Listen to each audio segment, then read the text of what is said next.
Hi everybody. I had to move inside because the neighbor was doing their yard and I wanted you to hear me over the lawnmower.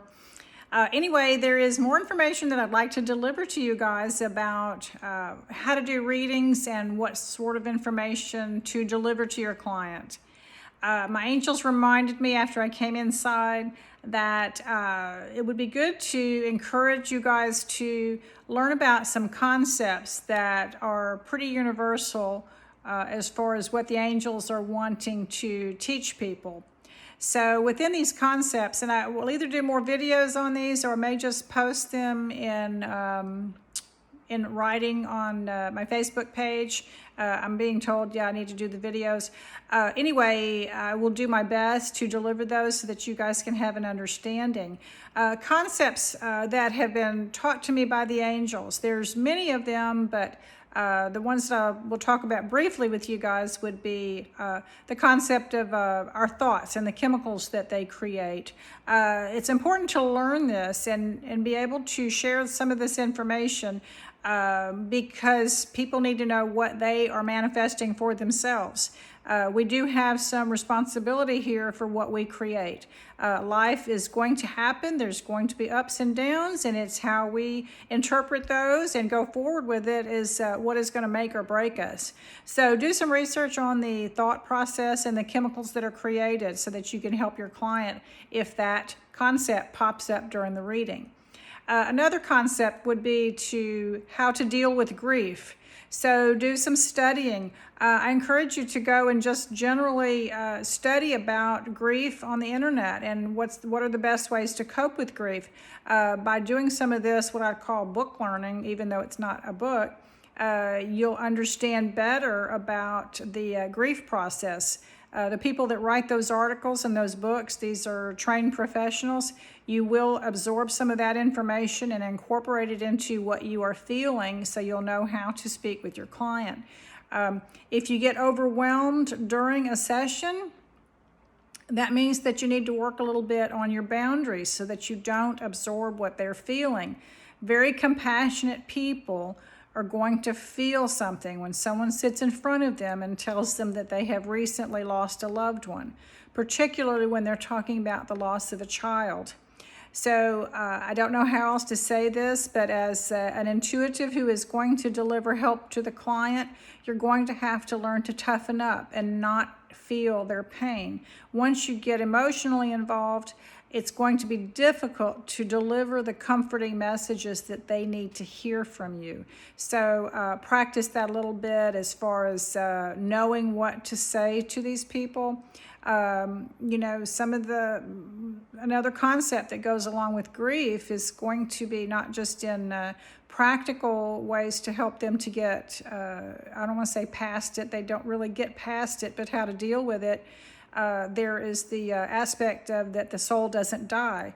So do a little research on that and get some terms that you like to use, some words that you find comforting, knowing that the soul is eternal, that when we shed this body and we transition, I like to use that word over the word die. It's just a little bit easier to say that word, and it helps people to understand this is a transition into another dimension. We don't know what it's like in heaven, so we can only describe it as far as to what we feel. And I feel like that this is just like another dimension, that there is life there, that it continues, that those souls are going to still be assigned duties and work. I will be going over that again in another video. Another concept that they have taught me about, and when I say they, I'm talking about the angels, about adverse events and perspective. An adverse event can be something as minor as breaking a fingernail or getting a hangnail. These can be painful, or to the loss of a loved one, or to the COVID-19 virus in our community. These are all adverse events. The angels have encouraged me to teach people about either taking the perspective as that this is a purposeful event or it's really not important. So of course, with the breaking of a fingernail, we can pretty well rationalize out that this is not important. If we have someone that we've lost due to a death, That's important. So we have to know that there's purpose to these events. And so finding that purpose, we may or may not come up with it, but knowing that there is. The third path that many people go down is the woe is me path. And I thoroughly discourage people from going that direction, even though many do. We tend to think of the event as, oh, I can't believe this is happening, or wow, this is so terrible. In the case of a flat tire, wow, I'm going to be late for that party, or I'm going to miss that meeting, or this is going to cost me $200 to get it fixed. So if that happens and that person goes on, they're going to create cortisol for themselves, and they're going to be stressed, and they're going to feel bad.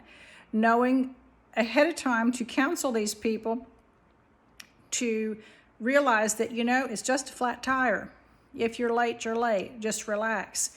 What if that flat tire saved you from a major accident? So these are some responses that you can come up with on your own that you'll know when somebody's going down that woe is me path, that their perspective really could be better. So adverse events in perspective, and I probably will do more on that concept as well.